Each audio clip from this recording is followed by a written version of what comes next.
Hindi lahat maswerte sa mga in-laws.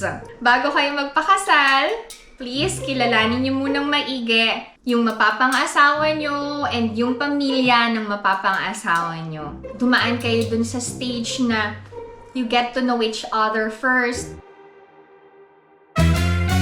Annyeong! Hi everyone! Welcome back to my channel. This is Pinay Mom in South Korea and this is a sit-down vlog.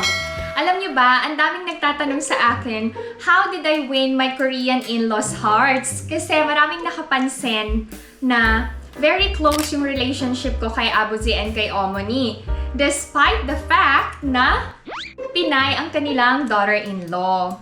So, para sa mga Pinay na gustong mag-asawa ng Korean and gusto nyo na maging maayos yung relasyon nyo sa mga in-laws nyo, please keep on watching this video. Baka makatulong sa inyo.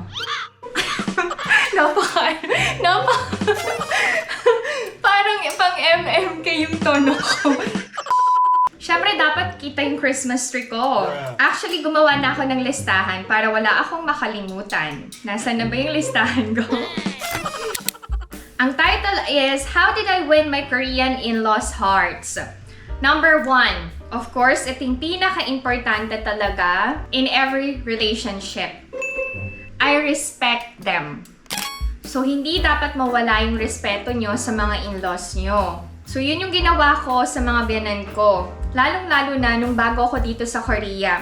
Nirespeto ko yung kultura nila, yung style ng pamumuhay nila, sila mismo, si Abuji and si Omoni, kasi iba yung parenting style nila, di ba? And iba rin yung kinalakihan nila kasi ako lumaki sa Philippines and sila, syempre, very strict yung style ni Abuji. So, lahat yun, alam nyo, sinunod ko. Wala silang narinig sa akin na negative. Wala akong sinuway kahit isa. Nung sinabi nila na i-prioritize ko ang mga kids, maging full-time housewife ako, ginawa ko yon. Naging hands-on ako sa mga bata. For some years, hindi ako nag-work. Palagi lang akong nakafocus. Literal na naging may bahay talaga ako. Kasi yun yung gusto ng mga biyanan ko. And yung mga pangaral nila, sinasabuhay ko talaga and sinasapuso ko. Kasi nakakatulong naman talaga sa akin, lalong-lalo na sa survival ko dito sa South Korea. Okay? So, please respect your in-laws. Number 2, I give them random calls. Si Abuzi gustong-gusto yon na bigla na lang akong tatawag para kumustahin sila, para tanungin kung kumain na sila, kung nakapagpahinga na ba siya, tapos na yung work niya sa farm, tapos si Omoni din, kung nakagawa na ba siya ng side dishes, yung mga ganon, kung kumusta yung araw nila. I just don't call them kapag may mga occasions. Kahit walang occasions, kapag naalala ko sila, and lagi ko naman silang inaalala, tumatawag talaga ako. Si Abuji kinikilig pag tumatawag na ako. Sasabihin nun, oh, we, ganyan yung sumagot. Tapos sasabihin ko sa kanya, wala lang, naalala ko lang kayo. Tapos sasabihin niya, kung naalala mo ko, magpunta ka dito sa farm, tulungan mo ko. So kahit walang okasyon, gawin yung habit na kamustahin ng mga in-laws nyo. Mag-share din kayo ng kwento kung may mga anak kayo. I-share nyo kung anong mga nangyari sa buhay ng mga kids kasi I'm sure excited sila na makarinig ng good news, lalong-lalo na pagtungkol sa mga apo nila. Okay, next. Number 3, I always remember their special days. Nung bago ako, si Omoni nagbigay sa akin ng listahan ng mga birthdays, yung ancestral rites and everything.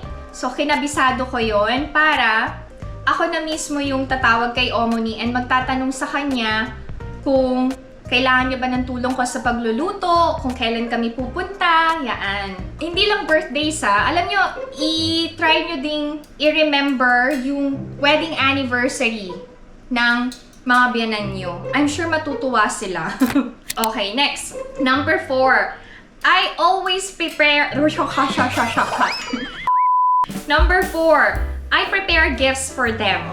Ako na talaga ang punong abala kapag may occasion sa family. Kasi si Alex sobrang busy. So kapag birthday, ayan na ako sa mall. Mamimili na ako ng regalo ng mga biyanan ko. Tatawag na ako sa kanila. May gusto ba sila? Matanggap? Prefer ba nila itong ganitong bagay? May kailangan ba sila? Kasi gusto ko silang bilhan ng regalo. Actually ako, I asked my in-laws na kung ano talaga yung gusto nila para sigurado na magugustuhan nila yung ibibigay naming regalo. Your gift doesn't have to be expensive, branded, or fancy. Anything na galing sa puso, I'm sure, talagang matatouch ang mga in-laws nyo. Or actually, kahit walang occasion, pwede kayo magbigay ng regalo sa kanila and sabihin nyo, naalala ko lang po kayong bilhan nung nagpunta ako sa mall. Parang bagay sa inyo. So, bumili ako. Yan. Si Alex kasi, usually, cash gift yung binibigay niya. Ako naman, material things talaga. Pag may budget kayo for that, ha? Pero kung wala naman kayong budget, alam nyo, a simple letter, I'm sure matatouch yung mga biyanan nyo. Bonus na lang kapag may gift na and may letter pa, oh, di ba? Sobrang malalove na talaga kayo ng mga biyanan nyo. Okay, number 5, I showed them my willingness to learn everything about Korea. Nung bago ako sa Korea, diba, nagkasakit si Alex, nabuntis ako na wala sa plano.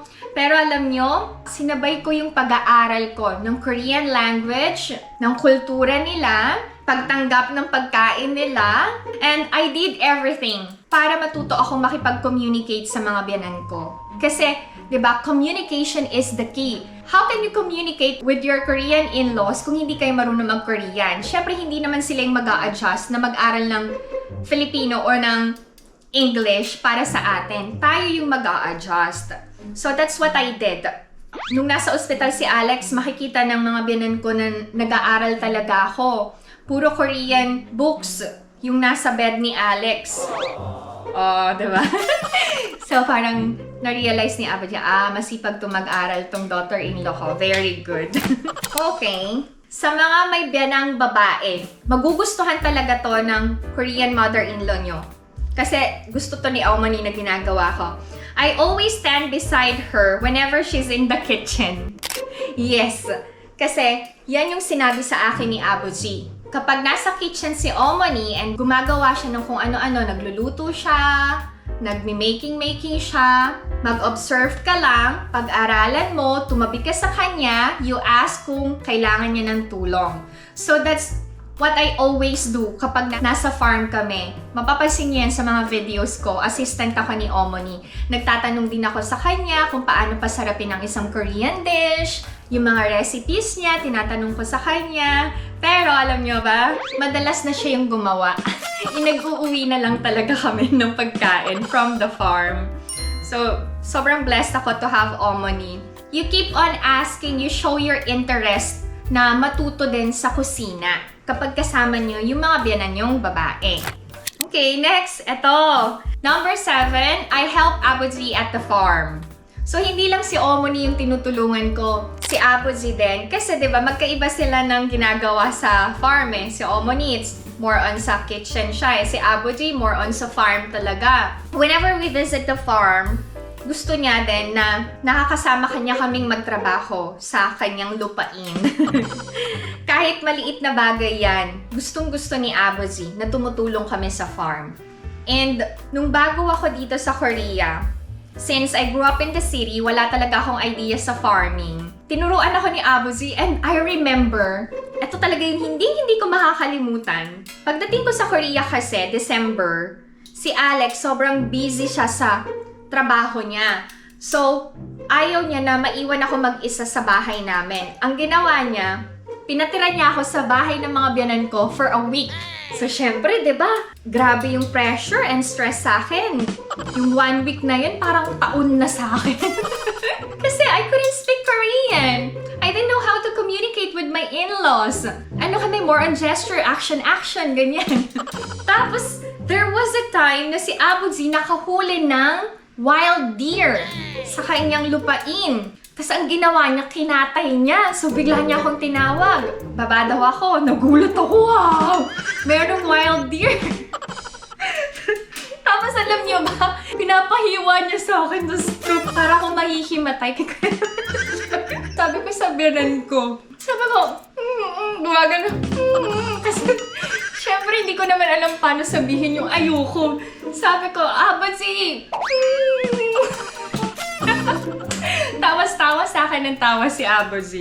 So, pinaakit niya na ako. Tapos si Aboji, he always likes us to visit the farm, especially in spring. Kasi yun yung planting season. Gustong-gusto niya na nagpa-plant kami together, buong family. So, makikita niya sa vlogs ko na hindi lang kaming mag-asawa, even yung mga kids nakiki-join. So, happiness yun ng mga biyanan ko. Next, number 8. Oy, eto rin. Siyempre, importante din to. I take care of their son. Oy, diba? Siyempre, ako na yung kasama and lifetime partner ng anak nila. At talagang mahal na mahal nila. Kasi si Alex ay ang first son ng family. So, yan lang naman ang sinabi sa akin ng mga biyanan ko. Sabi niya, you take care of your family, you take care of your husband. Kapag okay ang home mo, lahat maayos. Hindi masisira ang pamilya. Husband muna, bago ang mga kids. Which is totoo naman kasi nakasulat din yan sa Bible. How do I take care of Alex? Lahat ng needs niya. Nagpe-prepare ako ng food na hinahanda ni Omoni talaga. But I also cook for my husband. Lahat ng mga gamit niya maayos. Pinapack ko ng mga gamit niya. I always make sure na yung mga botones ng damit niya ay kompleto. Yung mga natastas ay natatahi ko. And I always remind my husband to take care of himself, lalong-lalo na pag hindi kami magkasama. And kapag busy siya, I would call my husband and ask kung kumain na siya. Yun, yung mga simple things na yun na ginagawa ko para sa asawa ko. So kapag okay ang aura ng asawa ko, that means naalagaan ko siya ng maayos. Pero kapag hindi okay yung aura niya, hindi ko kasalanan yun. Kasalanan ng trabaho niya. Joke lang. Anyway, alagaan natin ang ating mga asawa. Number 9. Okay. Siyempre, ito talaga yung pinaka-best gift na mabibigay natin sa mga in-laws natin. Hindi lang ako I gave them 2 beautiful grandchildren. Oh, diba? Since si Aboji ang head of the family, kailangan talaga niya ng apong lalaki. So, meron ng Izun. Bonus pa na ang panganay namin ay babae na very responsible, si Ina. Kung okay lang talaga yung thyroid ko, mag-aanak pa talaga ako ng isa. Kaya lang, kung kailan ready na akong magkaanak, saka naman hindi umokay yung thyroid ko. So yan, anyway, so give them beautiful, wonderful, amazing grandchildren. Kahit isa lang, grandchild carry na yun. No? Yung mapagkakaabalahan lang nila and magko-continue ng generation. Ng bloodline, diba? Okay, next.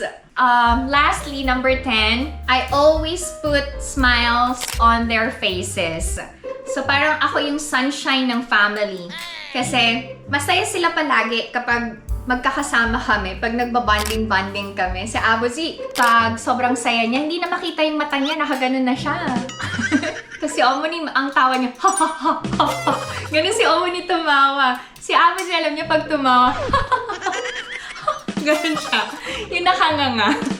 Pag masaya yun, si Aboji wala ng mata. Tapos si Omoni, parang nauubusan ng hininga. Ganun. Ganun siya. Anyway, masaya ang family kapag present ako sa buhay nila. So yan, dapat light lang. Mag-joke kayo ng mag-joke, maging sweet kayo. Yung skinship, kasi hindi mas skinship ang Koreans eh. Ako talaga mahag ako na tao eh. Hindi ko lang talaga napapakita sa camera. Pero whenever we visit my in-laws, maglilin na ako niyan, or hahawak na ako sa braso nila, ganyan. Yung mga simple gestures na mapapangiti talaga yung mga biyanan natin. So yun yung 10 things that I did to win my in-laws' hearts. Yun lang yung naisip ko na baka pwedeng makatulong din sa inyo. Finally, nagawa ko na tong sit-down vlog na to. Okay, that's it. I hope that you enjoyed watching, and if you are new to my channel, please consider subscribing, like, and share Pinay Mom in South Korea. Okay, remind ko lang kayo ha, hindi lahat maswerte sa mga in-laws. So, bago kayo magpakasal, please, kilalanin niyo munang maigi yung mapapang-asawa niyo and yung pamilya ng mapapang-asawa niyo. Okay?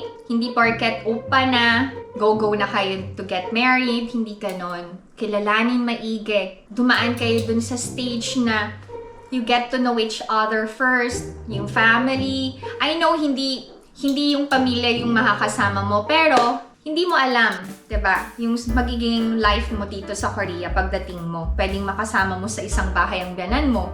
Maswerte ka na kung hindi, 'di ba? Okay. Goodbye everyone. Bye. See you sa next vlog.